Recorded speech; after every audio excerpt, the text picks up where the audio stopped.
Hi there, hope you're well. I'm going to show you a really quick little lick you can add into your blues lead playing. It's going to be in key of A, and it sounds like this. So it's just a very quick thing, maybe throw in at the end of a phrase, the end of a cycle, and let's have a look at the left hand. Well, in fact, let's look at the notes first.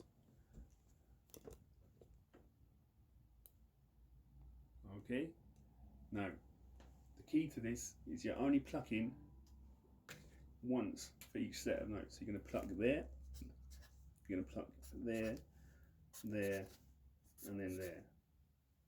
These are hammer-ons. Okay, so you don't actually pluck with your right hand for those ones. So I'm going to go through it slowly. So we're on the 8th, 7th, 5th. And we're going to do that across this string, then the next string, and then the next string. And then finally going to end up on the 7th of the D string. And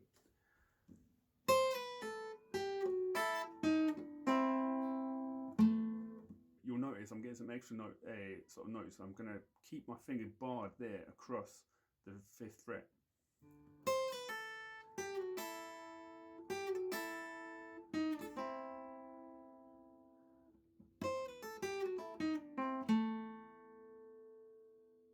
Okay, that's it.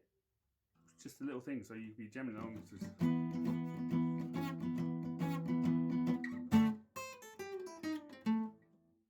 Something like that, or it'd be, and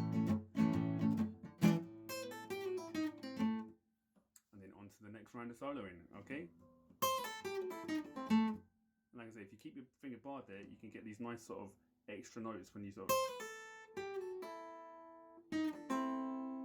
accidentally, I'm sort of almost plucking with my third finger there.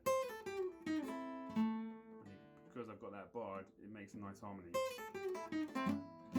don't know if that makes any sense to you. It kind of makes sense to me. Just have a look at what the right hand is doing. The right hand is doing very little. All right, we're going to pluck once, and we're going to get 3 notes out of it.